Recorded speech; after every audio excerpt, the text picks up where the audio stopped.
রোজ রবিবার বিকাল ৪ ঘটিকায় মাইক্রোফাইন্যান্স কর্মসূচির আওতাধীন ব্র্যাক সার্ভিস পয়েন্টের শুভ উদ্বোধন কেক কাটার মধ্য দিয়ে অনুষ্ঠিত হয়।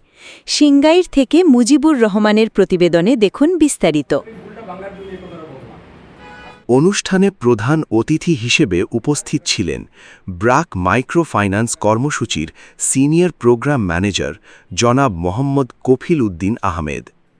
বিশেষ অতিথি হিসেবে উপস্থিত ছিলেন জনাব মোহাম্মদ আনিসুর রহমান, আঞ্চলিক ব্যবস্থাপক, প্রগতি মাইক্রোফাইন্যান্স কর্মসূচি, মানিকগঞ্জ ১ অঞ্চল, জনাব মোহাম্মদ রফিকুল ইসলাম, ব্র্যাক জেলা কোঅর্ডিনেটর, মানিকগঞ্জ, জনাব মোহাম্মদ গোলাম রাব্বানী, সিনিয়র এলাকা ব্যবস্থাপক, প্রগতি ব্র্যাক, সিংগাইর, মানিকগঞ্জ, মোর্শেদা আক্তার, এলাকা ব্যবস্থাপক, দাবি মাইক্রোফাইন্যান্স কর্মসূচি, সিংগাইর, আতাউল হক মাস্টার, বিশিষ্ট ব্যবসায়ী ও বাজার বণিক সমিতির প্রতিনিধি, এবং সবজাল হোসেন, বিশিষ্ট ব্যবসায়ী, সিংগাইর বাজার বণিক সমিতি।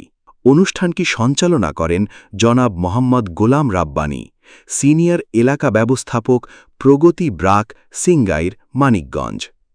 বক্তারা তাদের বক্তব্যে ব্র্যাকের বিভিন্ন সফল কার্যক্রমের ব্যাপক প্রশংসা করেন। তারা বলেন, ব্র্যাক শুধু মাইক্রোফাইন্যান্স নয়, শিক্ষা, আইন সহায়তা, নারী উন্নয়ন, ব্যবসায়িক সহায়তা সহ সমাজের বিভিন্ন ক্ষেত্রে গুরুত্বপূর্ণ ভূমিকা পালন করে আসছে। সাধারণ মানুষের দোরগোড়ায় সেবা পৌঁছে দিতে ব্র্যাক নিরলসভাবে কাজ করে যাচ্ছে। প্রধান অতিথি তার বক্তব্যে বলেন, বাজারের ব্যবসায়ী ও সাধারণ মানুষের সুবিধার কথা চিন্তা করেই এই ব্র্যাক সার্ভিস পয়েন্ট চালু করা হয়েছে।